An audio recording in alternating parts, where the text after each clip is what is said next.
নমস্কার, আমি মাধবীলতা মিত্র। আমরা যখন রাস্তাঘাটে বেরোই, পাবলিক টয়লেট ইউজ করি বা মুভি দেখতে যাই, থিয়েটারে যাই, সেখানে যে আমরা টয়লেট আমরা ইউজ করি, আমাদের মধ্যে কতজন সেই টয়লেট প্রপার পরিষ্কার করে? মানে আপনারা যদি পাবলিক টয়লেটে যান, সেখানে দেখবেন অনেক সময় ফ্লাশ করা থাকে না, অনেক সময় স্যানিটারি ন্যাপকিন এরকম লোকের মেয়েরা চেঞ্জ করে পাশে ফেলে রেখে দিয়েছে। আমাদের কি দায়িত্ব নয় আমরা যে টয়লেটে যখন যাচ্ছি, পরে আরেকজন মহিলা আসবে, সে আমারই মতন, কারোর মা, কারোর বউ, কারোর মেয়ে বা কারোর বোন, এটা ভেবে সেই টয়লেটটা পরিষ্কার করে বেরোনো? আমি কারোকে দোষ দিচ্ছি না, এটা দোষ বা গুণের কথা নয়, এটা কনসিয়াসনেসের কথা।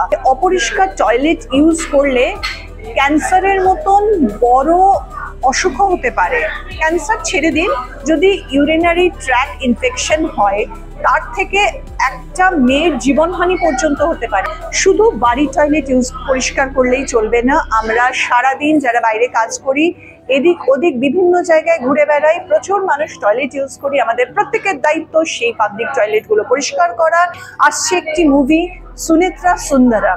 এই মুভিটার মধ্যে দিয়ে সচেতনতা সুন্দরভাবে ছড়িয়ে দেওয়ার চেষ্টা করা হয়েছে। You must watch Sunetra Sundaram. Thank you.